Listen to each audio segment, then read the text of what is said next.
Bueno, hola, ¿cómo están? No sé si buenos días, buenas tardes o buenas noches, según cuando vean el video. Y bueno, tiene que ser así porque es lo que nos toca por ahora y ojalá podamos vernos pronto. Les quería hacer algunas aclaraciones antes de empezar con relación a las actividades que estamos teniendo para esta semana, que es lo de osteomuscular. No va a haber ninguna actividad para que ustedes hagan. Sí, la próxima, que ya vamos avanzando y terminando quizá con lo que nos queda de sistemas y aparatos, ¿sí? Las actividades no tienen notas, ¿sí? Tienen, sí, aprobado o desaprobado, obviamente, pero notas, calificaciones, no. Sí lo va a tener el parcial, que probablemente sea en 2 semanas. Probablemente sea un parcial donde tenga preguntas de verdadero o falso o marcar la opción correcta tipo multiple choice. Después ya lo voy a armar y bueno, van a ir viendo. Así que ustedes con el material que tienen no van a tener ningún problema, chicos, en poder resolverlo, ¿sí? Así que no se hagan problema por eso, no se asusten, que va a ser sencillo y van a encontrar las respuestas fácilmente en lo que tienen de texto subido. Eso para tranquilizarlos. Y después, llegado ya a la opción última, el estadio de la fase final, veremos a ver cómo nos encuentra toda esta situación y entonces cómo damos una culminación a esto ya a finales de junio. Bien, yo me voy a presentar de nuevo. Me llamo Daniela Portavoz, yo soy médica, la especialidad mía es la psiquiatría, hace 26 años que ejerzo la profesión. Trabajo acá en Mar del Plata en un centro de día, en un centro de rehabilitación, que es el Centro de Promoción Social, la AIPE, que después muchos de ustedes van a hacer las pasantías también como acompañantes terapéuticos por ahí, así que seguramente los voy a ver algunos de ustedes. Y también tengo la práctica particular en una policlínica también de acá. Y he pasado, bueno, por un montón de instituciones y lugares y ciudades también. Así que bueno, esto es para presentarme un poquito y para decirles sobre todo o ver qué mirada queremos darle a esta materia. Si bien ustedes ven que está como dividido en diferentes temas, ¿sí?, que aparecen como muy separados, lo que siempre tenemos que tener en cuenta que esta diferenciación y este desarrollo que hacemos de cada uno de los sistemas o aparatos que van siendo por temas es para una cuestión de poder sistematizar el estudio e ir conociendo un poco más lo específico de cada uno. Pero acá lo importante es pensar que somos un todo, somos una unidad. Acuérdense que antiguamente, hace mucho, estábamos en esta dualidad mente-cuerpo y hoy, por suerte, esto ya está integrado, ¿sí? Nos pensamos un ser integral, mente, cuerpo y espíritu también, ¿sí? Entonces, nosotros no podemos pensar que cuando nos pasa algo a un nivel no va a tener una manifestación en el otro, porque no somos una parte, otra y otra sin conexión.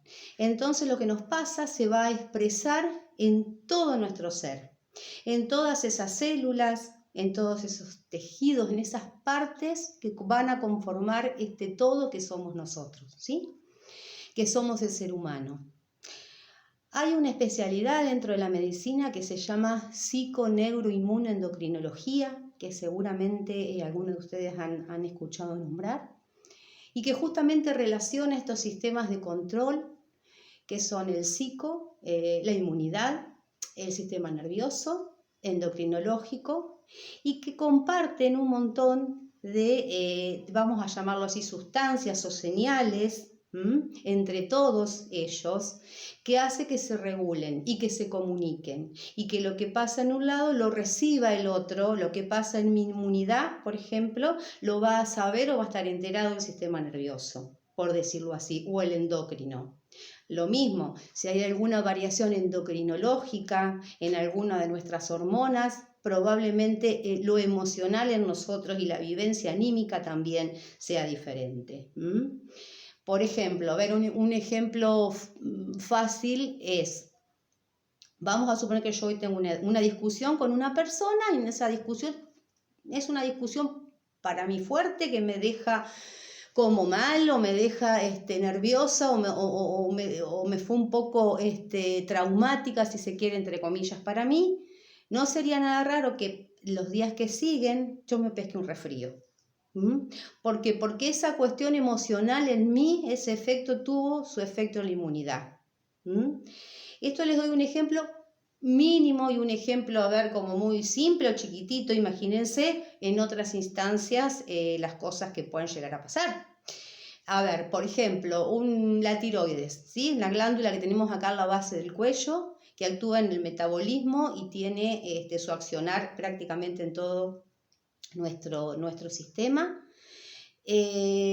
Cuando está, por ejemplo, aumentada esa función en un hipertiroidismo, puede dar cuadros directamente de psicosis aguda. Y no porque la persona tenga una enfermedad mental o la vaya a tener después que esas hormonas se regularicen, pero en ese momento puede ser una de las manifestaciones. Entonces, esto es para que siempre nos pensemos así. Lo mismo, a mí me puede llegar a pasar alguna cuestión en física y a su vez eso ahora lo vamos a ver, vamos a dar ejemplos en relación al tema de hoy, van a ver cómo eso va a generar un estado vivencial, vamos a llamarlo así, en esa persona que está teniendo ese proceso patológico. Bien, por otro lado, también ahora han empezado también a incorporarse algunas cuestiones de las medicinas más ancestrales, más antiguas, y no estoy hablando de terapias alternativas, hago la diferencia así de las medicinas más antiguas de 5.000 años, como son la Ayurveda, por ejemplo, o la medicina tradicional china. Las dos especialidades están siendo ahora, digamos, tenidas en cuenta y están dando certificaciones para los médicos de posgrado. Una vez recibidos, pueden hacer esas especialidades, tanto Ayurveda como lo que es medicina tradicional china. Y, por ejemplo, les cuento lo que me es más a mí familiar, que es la psiquiatría. La Sociedad de Psiquiatras Argentinos, los últimos congresos de APSA que se han hecho acá en Mar del Plata. Ha habido, por ejemplo, talleres de mindfulness y también ha habido talleres y conferencias y demás de acupuntura y psiquiatría, por ejemplo, ¿no? Cosa que hace muchos años atrás esto era prácticamente impensado. La verdad que es genial que la medicina tradicional occidental pueda ir incorporando estos saberes antiquísimos, ¿sí? Donde se ha visto al ser humano desde otro lugar y en este sentido de esta mirada amplificada por ahí, ¿no? Que ahora se está teniendo y se está acercando la medicina a través de la psiconeuroinmunoendocrinología, como les decía recién, o también pudiendo introducir esto, o las técnicas de mindfulness, por ejemplo, que habrán escuchado nombrar quizás a Kabat-Zinn, que fue quien logró comprobar algunas cuestiones científicamente que producían algunos ejercicios y estados en el cuerpo que tienen que ver con la percepción en el aquí y ahora, y donde se emplean conceptos, o está basado en conceptos budistas, por ejemplo, ¿sí? Entonces, como eso se logró, en muchos años logró por ahí la comprobación científica, aparece el mindfulness como estas técnicas que se pueden aplicar hoy en día a un montón de situaciones, a un montón de patologías, sobre todo el estrés, por ejemplo, y con su correlato, si se quiere, neurobiológico o de neurotransmisores hormonales y todo lo que va sucediendo cuando se emplean estas prácticas. Bien, esto es como para darles un poquito una visión que es la que yo tengo en este momento de mi vida y de mi profesión, que es esta cuestión de poder vernos como más integrales y con otros elementos que no sea solamente el de la medicina occidental en la cual yo me formé, ¿sí? Bien, también hay, hoy en día, si vamos a tener un tiempito después de todo esto, donde yo pueda subir un videíto en caso de que no podamos vernos, justamente vamos a desarrollar toda esta cuestión del estrés. ¿Qué pasa? ¿Por qué? Porque el estrés es lo que hoy en día va a generar un montón de patologías, o si bien no la genera, lo que va a hacer es cronificarla en su evolución, probablemente. Entonces, ¿qué es el estrés? ¿A qué se llama estrés y cómo lo vivimos? Porque una situación puede ser estresante para una persona, para la otra no. Pero ¿qué pasa a partir de que yo tengo esa vivencia? Y fíjese que aparte estamos viviendo en una sociedad del yo y del ya. Y esto hace, ¿sí?, que determinadas situaciones que tenemos que atravesar la vivamos en este sentido de un estrés. Que mientras el estrés es agudo, no pasa nada. ¿Por qué? Porque es un mecanismo de supervivencia el estrés. Ahora, cuando ya se hace crónico, va a empezar a generarme un montón de cuestiones que, como ya les digo, espero tener tiempo en esta cursada para poder hablarles de esto, mostrarles de esto y quizá también brindarles a ustedes algunos elementos, algunas herramientas o recursos que puedan utilizar para con ustedes mismos o para con aquellos a quienes por ahí les toque acompañar en un futuro. Bien, y otra cosa que también me gustaría poder hacer, si es que tenemos tiempo, son las diferencias entre lo que es el cerebro femenino y el cerebro masculino. Y diferentes características biológicas que tiene, ¿sí?, o que tenemos mujeres y hombres, y cómo eso después también va a hacer que respondamos o tengamos vivencias también diferentes. Eso es muy lindo, es muy interesante y hasta muy gracioso, si se quiere, o cómico en algunas cosas que, si tengo tiempo, como les decía, me encantaría y gustosa podríamos compartir eso también. Ojalá y podamos, y sobre todo para hacérselo a ustedes un poco más ameno. Bien, en relación al tema que les subo ya el material también junto con este video, es el sistema osteomuscular. Yo acá lo tengo a mano en la computadora como para ir viendo un poco y no perderme de las cosas que les quiero decir y que quiero sobre todo que ustedes tengan en cuenta. Cuando voy subiendo material, trato de hacerlo lo más sencillo para que se pueda entender. Pero aún así hay cosas, hay datos quizá que no es necesario que ustedes se los aprendan. La otra vez, bueno, los comentarios que ustedes me hacen o cuando me pasan por ahí las actividades por WhatsApp, puedo intercambiar cosas con algunos de ustedes y me decían que, bueno, que por ahí hay palabras que no se entienden o no saben a qué remiten y demás.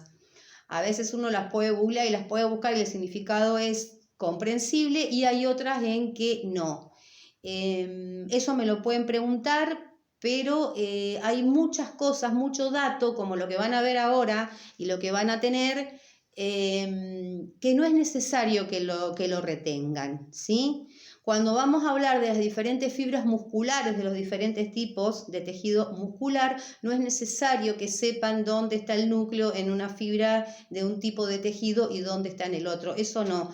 Quizá pueda aparecer como dato, pero no es necesario que ustedes esto lo retengan. Sí que tengan una idea de cuáles son las cosas más importantes. Y en el sentido, por ejemplo, de osteomuscular, hay cosas que sí quiero que queden claros. Como algo que después me surgió, después de que pasé el texto de sangre, es lo de la médula, ¿sí? Lo de la médula ósea, que no hay que confundirlo con la médula espinal, que es parte del sistema nervioso. La médula ósea es esa parte del hueso interna que es la que va a generar las células de la sangre. Les presento a la gata, que creo que se está viendo, la gata siamesa que se me acaba de subir acá a la espalda. Bien, en el caso entonces de los huesos, lo importante es que sepan cómo está formado el hueso, en el sentido de que tiene una parte interna que es más esponjosa y una parte externa que es más compacta, más dura si se quiere, ¿sí? Es importante que sepan,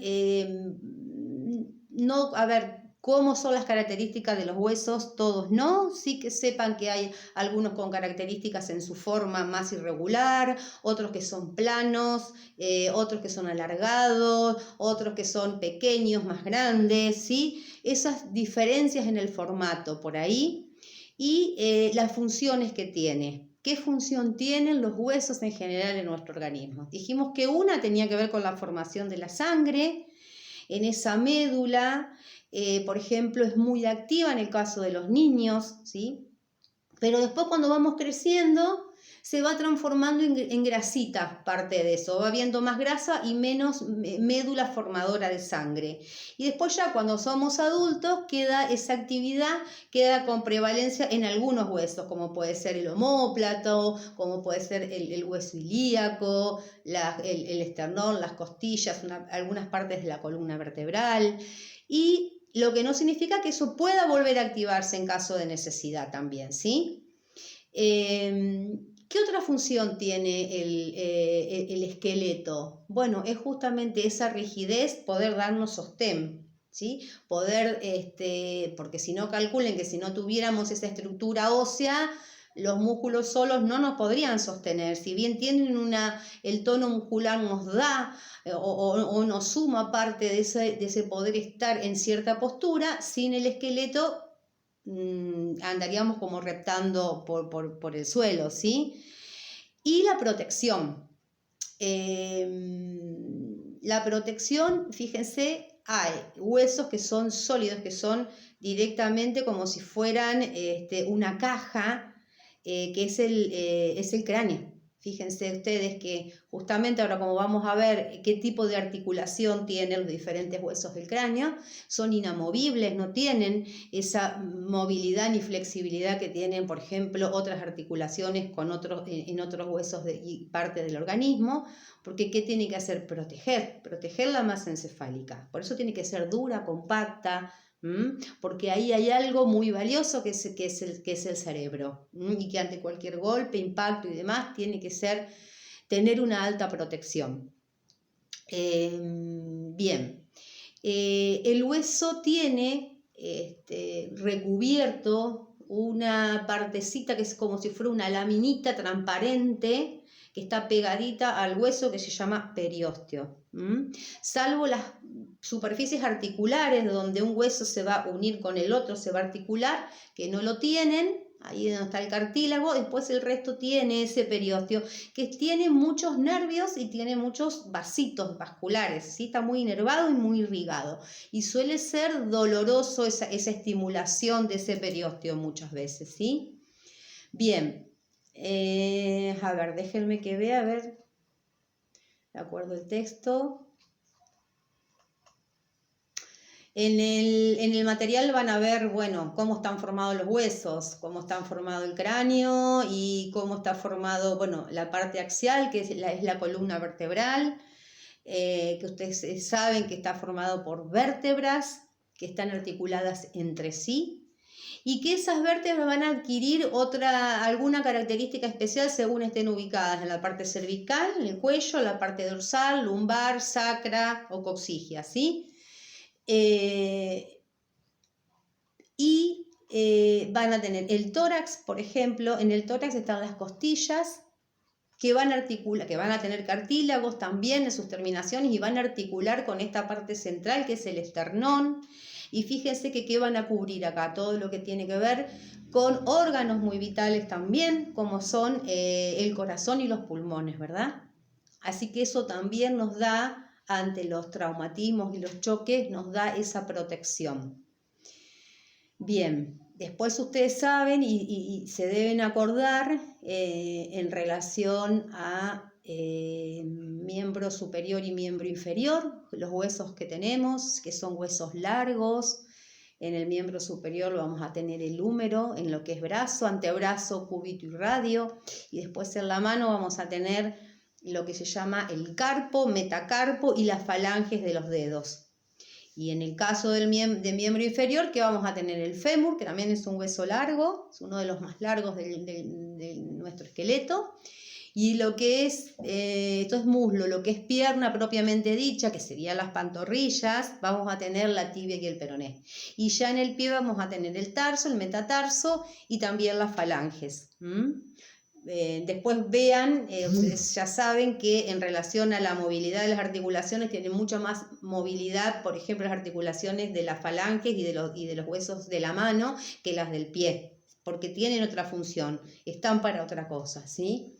Todo está hecho en el cuerpo humano y en nuestro organismo para algo y por algo, nada es porque sí, ¿eh? ¿Cuál es la idea? De que nuestro organismo pueda funcionar en condiciones óptimas, siempre.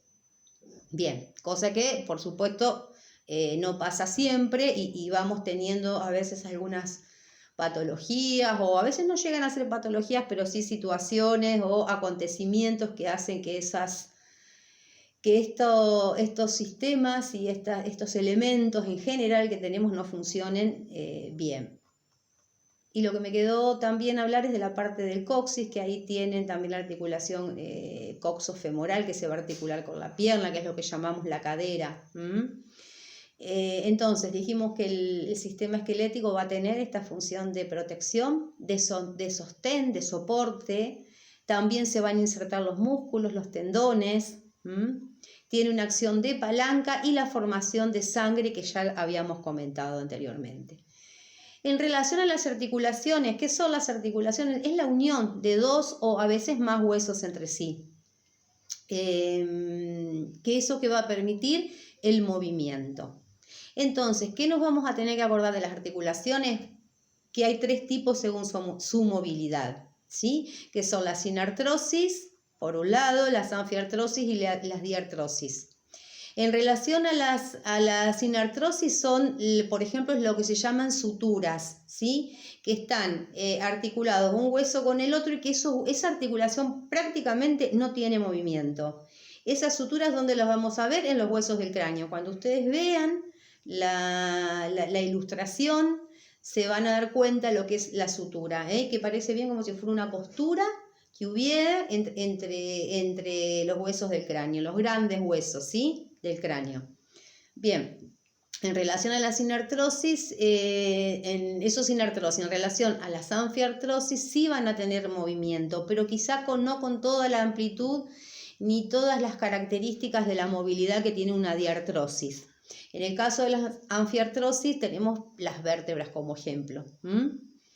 En relación a las diartrosis, bueno, son las grandes articulaciones, cualquiera que ustedes tomen van a ser diartrosis, ¿sí? Porque son las que tienen un mayor movimiento. Fíjense cuando uno rota un brazo, el movimiento de las muñecas, de las rodillas, inclusive de los tobillos, cómo puede adquirir una amplitud de movimientos, de flexión, de extensión, rotación y demás. Son las que más, entonces, amplitud de movimiento van a tener. Y bueno, ¿y cómo va a estar formada esa articulación? Va a tener un cartílago articular entre las dos superficies que se van a articular entre los dos huesos, van a estar, la parte que se va a articular va a tener un cartílago, ¿sí? Así, que es la que se va a unir o articular con el otro hueso, con la cara articular del otro hueso justamente.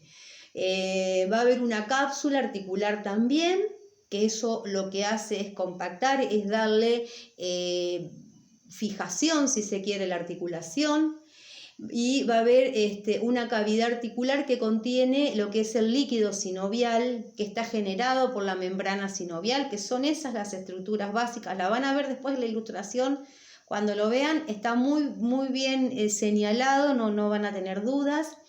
¿Y qué hace ese líquido sinovial? Es el que lubrica la articulación. Va a evitar que esas articulaciones empiecen a desgastar, ¿sí? Con la fricción y con el roce. Nosotros hemos escuchado todos seguramente que hay gente que dice, uy, tengo los huesos desgastados porque no tengo más líquido en la rodilla y me tienen que operar, ¿verdad? Bien, el líquido sinovial es muy importante para eso, para esa función. Entonces, y además va a haber ligamentos, ¿sí? Que también van a dar un refuerzo a esa articulación. Vuelvo a insistir, un ejemplo muy clásico es la rodilla, que tiene un montón de ligamentos, ¿sí? Bien. Y también va a tener los músculos y los tendones, que también van a proteger o le van a dar elasticidad, fuerza y protección a esa articulación para que las articulaciones puedan cumplir con su función. Bien, en el caso de los músculos, ¿qué nos tiene que quedar en relación a los músculos? Que hay 3 tipos de músculos principales. El músculo estriado esquelético, que es el que nosotros nos tocamos, en todos lados tenemos músculo esquelético en el cuerpo que nos podamos percibir, tocar. El músculo cardíaco, que también es estriado, y el músculo liso, que no es estriado. Se llaman estriado porque la célula de la muscular presenta estriaciones, por eso se llama estriado.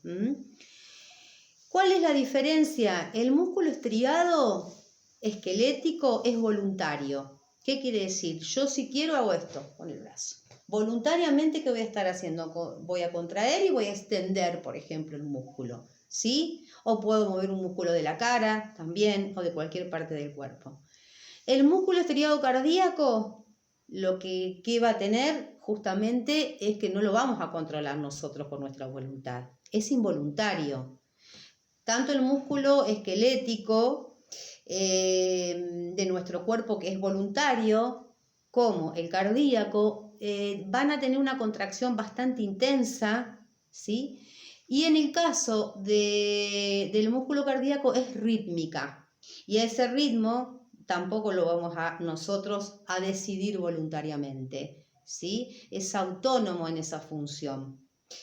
Calculen que si tuviera que estar el corazón latiendo en relación a nuestra propia voluntad, cuando estaríamos durmiendo no podríamos controlar o mandar una orden consciente del corazón y se pararía.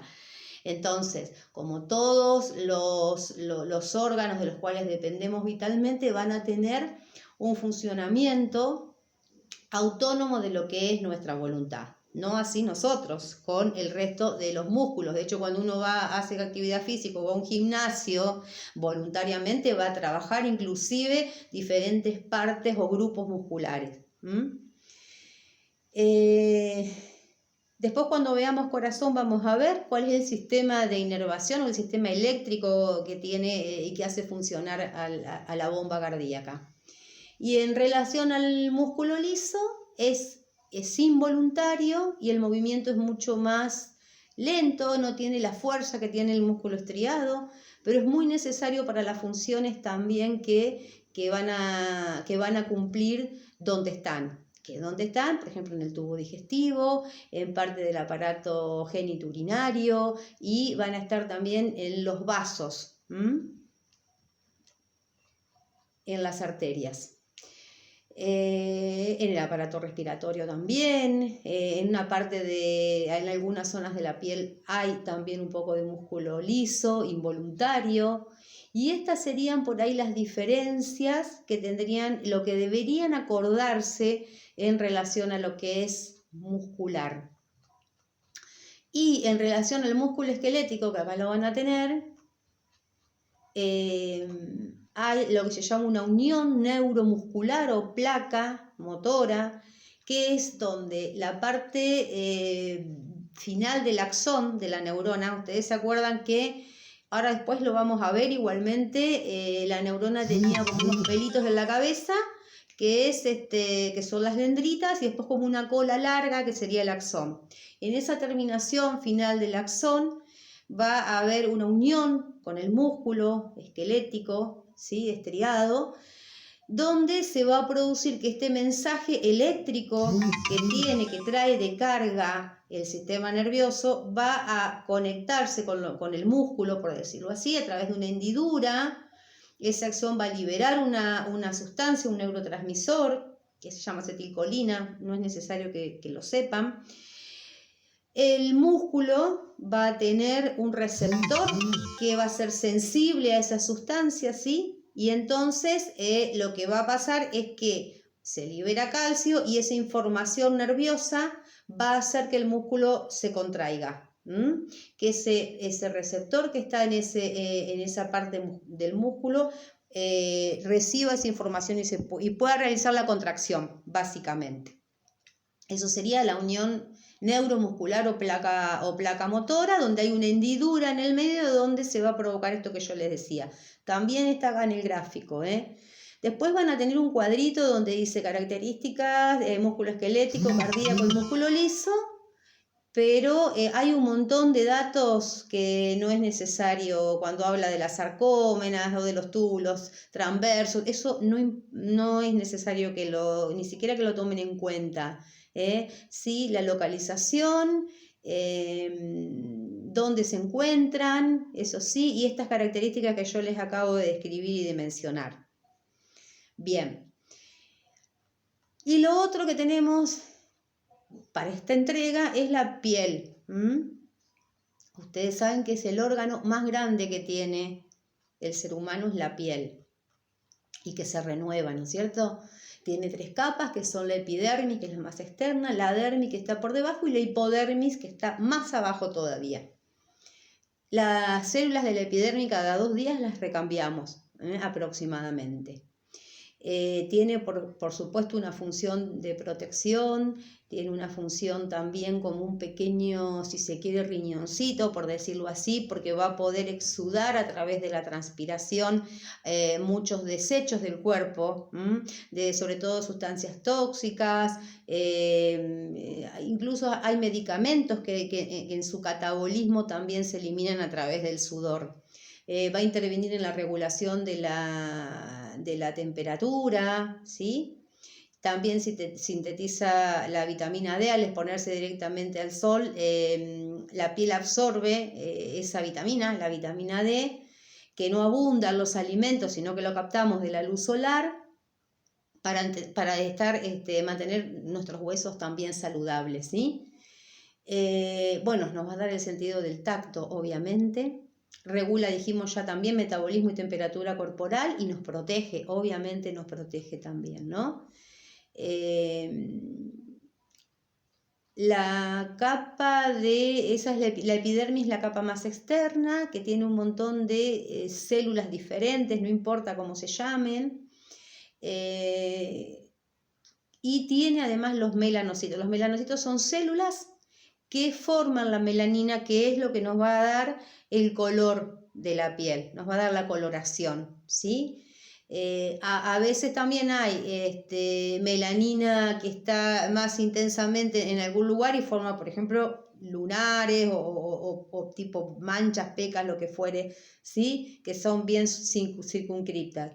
La dermis es la capa media sería de la piel, donde va a tener vasos linfáticos, vasos sanguíneos, va a tener las glándulas sudoríparas, van a estar en esta capa, bueno, nervios, que se mantiene unida la dermis mediante el colágeno, que ustedes saben que es una proteína, ¿no? Que entre paréntesis se va como perdiendo cuando uno va cumpliendo años.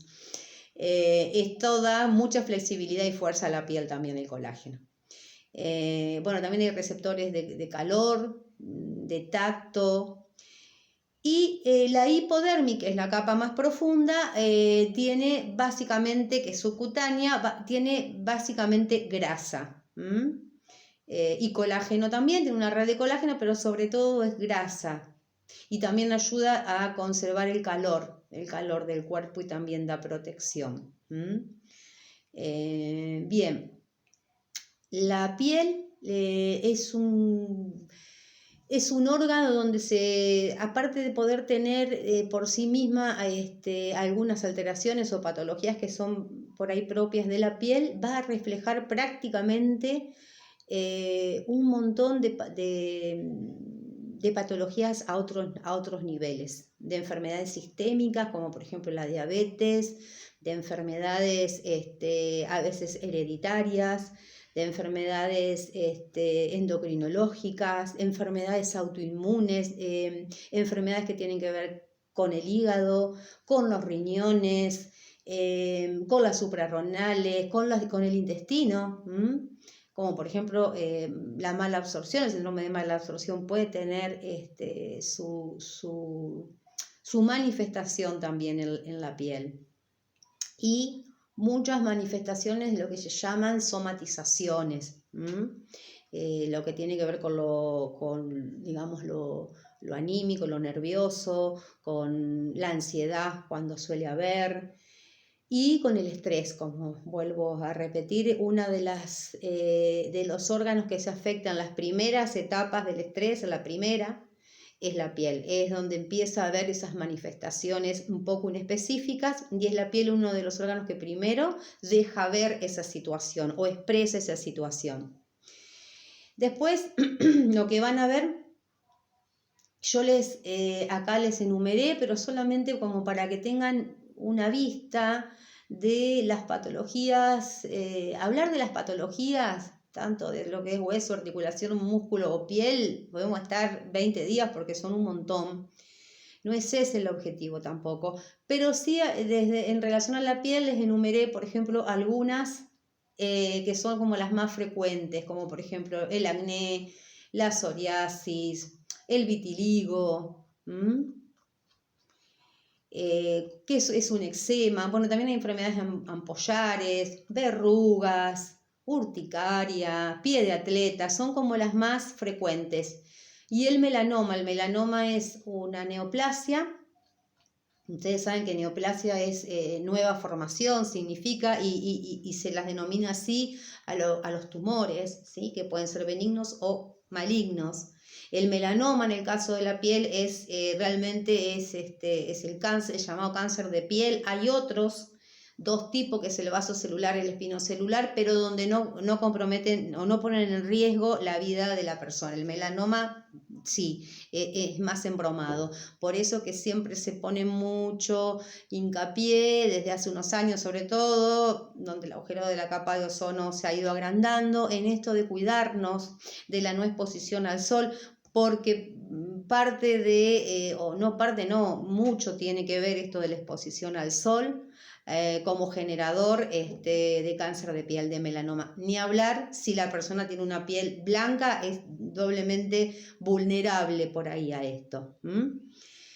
En relación a las patologías que podamos encontrar acá, ocurre lo mismo que yo les decía. Por ejemplo, hay enfermedades autoinmunes, y les voy a citar dos, que son la artritis reumatoidea y el lupus sistémico o lupus eritematoso generalizado, que van a tener su expresión en las articulaciones, van a provocar artritis, aparte de afectar otros sistemas, como puede ser el corazón, el pulmón, sobre todo el lupus, ¿sí? Hasta el encéfalo también. No tanto la artritis reumatoidea, pero sí el lupus. Y también siempre, por supuesto, cualquier patología va a depender de que sea leve y de cómo sea la progresión. Hay algunas enfermedades que se pueden expresar de una manera bastante suave, por llamarlo así, y otras que son progresivamente muy limitantes. ¿Y a qué voy con esto? Uno puede tener cuestiones agudas, le puede doler la cabeza por algo, se puede fracturar un hueso, le puede salir una ampolla en la planta del pie, puede tener una infección no sé dónde, y uno sabe que pasado unos días, unas semanas, eso se va a curar, ¿sí? Y va a haber, lo llama una restitución ad integru de los tejidos, que van a volver a estar como antes. Pero ¿cuál es el tema o qué es lo que pasa con la cronicidad? Lo que pasa con la cronicidad de las patologías, y sobre todo cuando son severas en relación a sus manifestaciones, es que lo que van a generar es un impacto en la calidad de vida de la persona, y un impacto en la psiquis de esa persona y en el ambiente emocional que va a generar eso. Por supuesto que, como decíamos al principio, cada ser humano es diferente, no habemos dos iguales, somos únicos, y entonces siempre va a depender qué patología, cómo lo va a llevar a esa persona a lo que le toca pasar en una enfermedad. No todo el mundo lo lleva igual, y de acuerdo a eso también esa vivencia de esa enfermedad va a ser quizá distinta o va a tener otros matices muy diferentes de una persona a la otra, quizá con un mismo diagnóstico, ¿sí? Miren ustedes, lo que les voy a dar un ejemplo para no irme, vamos a empezar por algo como muy común, si se quiere, o frecuente, que es el acné en la piel de los chicos. ¿En dónde? En los adolescentes. En un momento bastante particular, que está pasando en el adolescente, en su cuestión de aceptación por los pares, en pertenecer a un grupo y en esta cuestión de la autoestima que se está quizás generando y que el tener un acné severo, por ejemplo, hace que realmente eso le genere estados anímicos, aislamiento, el no querer salir, el pensarse que no va a gustar, ¿sí? Y que por lo tanto no va a poder tener pareja en ningún tipo de relación porque no le va a gustar al otro, o porque los otros no lo van a aceptar, y porque lo van a cargar, lo van a gastar, y eso en algunos chicos no les, o sea, lo pueden llevar o les puede joder y nada más y seguir adelante, y hay otros en que realmente les puede sumir en depresiones, en cuadros depresivos bastante severos. Y esto se lo digo porque lo he visto y lo he tenido que tratar muchas veces. Entonces, a lo que voy es a esto, cómo algo, una patología va a ir cercenando de a poco algunas cosas. La artritis reumatoidea como enfermedad autoinmune, fíjense que las enfermedades autoinmunes en general, hay excepciones, les hablo en general, son muchísimo más frecuentes en las mujeres que en los hombres. Es algo muy interesante para pensar. ¿Por qué? ¿Por qué en las mujeres más que en los varones?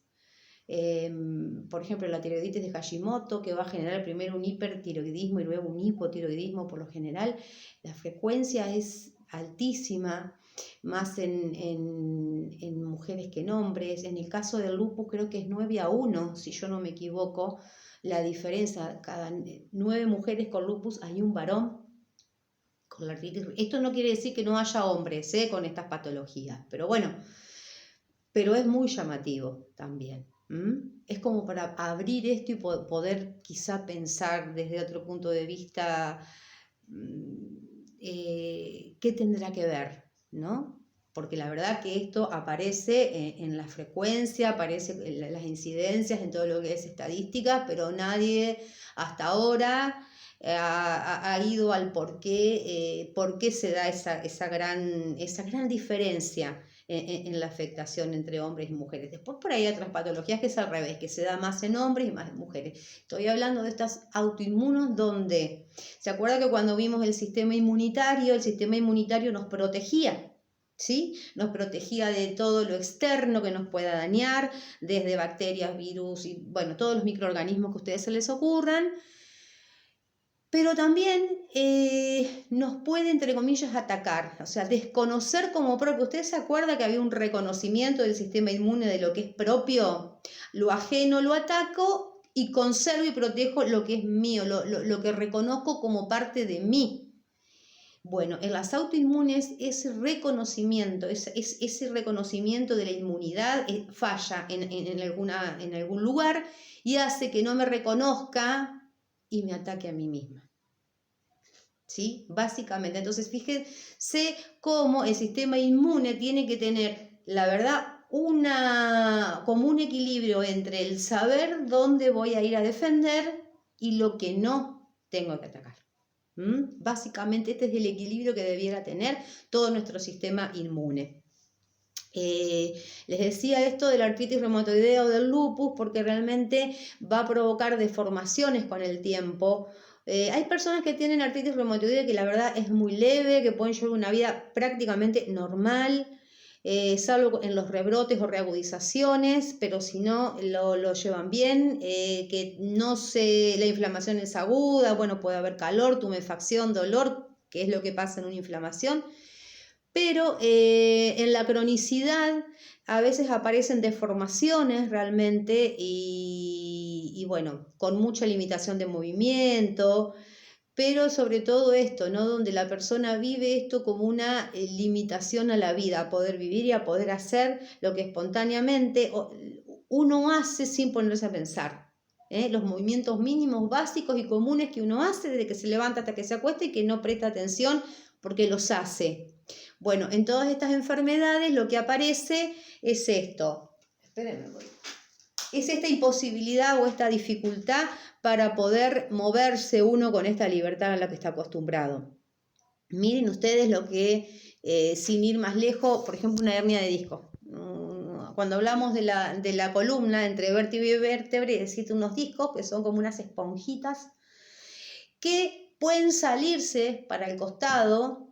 ¿Y qué pasa por ahí? ¿Qué pasa? Los nervios. Entonces lo que hace es apretar ese paquete vasculonervioso y va a tener consecuencias. Bueno, en el miembro superior, si esa hernia de disco, por ejemplo, está en el cuello, o si son lumbares, que son muy frecuentes, las hernias de disco lumbares, van a generar, por ejemplo, molestias y mucho dolor. Ustedes habrán escuchado hablar del famoso ciático, el dolor ciático que llega hasta la punta del dedo gordo, ¿sí? Donde provoca mucho dolor, impotencia funcional, porque ese dolor me va a impedir a mí que yo haga un montón de cosas, pero también me puede provocar alteraciones a nivel motor. Sí, a que el pie o los dedos del pie pierdan fuerza, por ejemplo. Miren hasta dónde puede llegar. Y es una hernia de disco, ¿sí? Entonces esa persona va a tener que empezar a modificar sus hábitos de vida. Va a empezar a que si va a tender la cama no puede doblarse, sino que tiene que ponerse en cuclilla, no va a poder dormir más ni boca abajo ni boca arriba, sino de costado y con las piernas semiflexionadas y un montón de otras cuestiones que va a tener que empezar a incluir, ¿sí?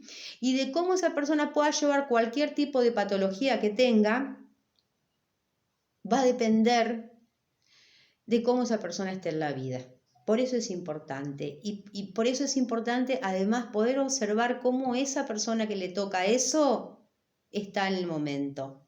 Porque uno a veces dice, pero sí, pero si a mí me pasara esto yo haría tal y cual cosa. En realidad no lo sabemos porque uno habla desde un supuesto, no de cuando le toca. Hay que estar en los zapatos del otro, ¿sí? Para poder a veces hablar. Entonces ser muy respetuoso del otro, muy respetuoso del momento y del proceso de vida que está llevando el otro. Siempre que yo me acerco, ¿sí? Me tengo que acercar con mucha cautela, con mucho cuidado y tratando de no juzgar y sobre todo de no juzgar y condenar, que todos lo solemos hacer bastante, ¿no? Sin darnos cuenta y sin mala intención, a veces pero lo solemos hacer. Esto es importante en cualquier persona que sufra cualquier tipo de patología y de enfermedad, ¿sí? A ver, ¿qué otra cosa? En realidad estoy pensando que otras cosas se pueden encontrar, aparte de enfermedades que inhabiliten o que generen un deterioro realmente de los diferentes roles, del rol social de una persona, del rol sentimental, cómo afecta los vínculos, cómo afecta el hacer que tenga esa persona en lo que sea que haga, en su profesión, en su oficio, lo que sea. Porque el acompañamiento es muy importante en cómo lo voy a acompañar. Hay una frase de Carl Jung, que no me la voy a acordar exactamente, palabra por palabra, pero que dice que uno puede dominar cualquier técnica que sea, pero uno tiene que recordar que cuando se acerca a un alma es solamente otra alma. Y esto es muy importante, el sentido humanista que uno pueda ver a estas cosas.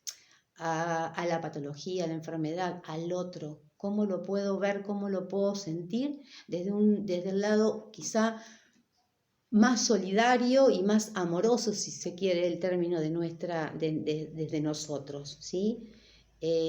A veces uno pierde o pierde quizás o no se da cuenta de la importancia que tiene el acercamiento de un ser humano al otro. Y sobre todo cuando ese otro ser humano está en una situación de vulnerabilidad o de dolor anímico, dolor físico, el dolor que sea, ¿sí? El dolor crónico físico por patologías generan un montón de patologías psíquicas a su vez, ¿sí? Fíjense que hay todo lo que es terapia del dolor y se está desarrollando mucho lo que es la medicina del dolor, justamente por esto, ¿no? Cualquier dolor que se hace crónico es complicado y nos impacta en la vida a cualquiera, En relación, estoy pensando a ver otras patologías con las que se puedan ustedes encontrar, bueno, ni hablar de todo lo que tenga que ver con las neoplasias, con esto que yo decía, con cáncer.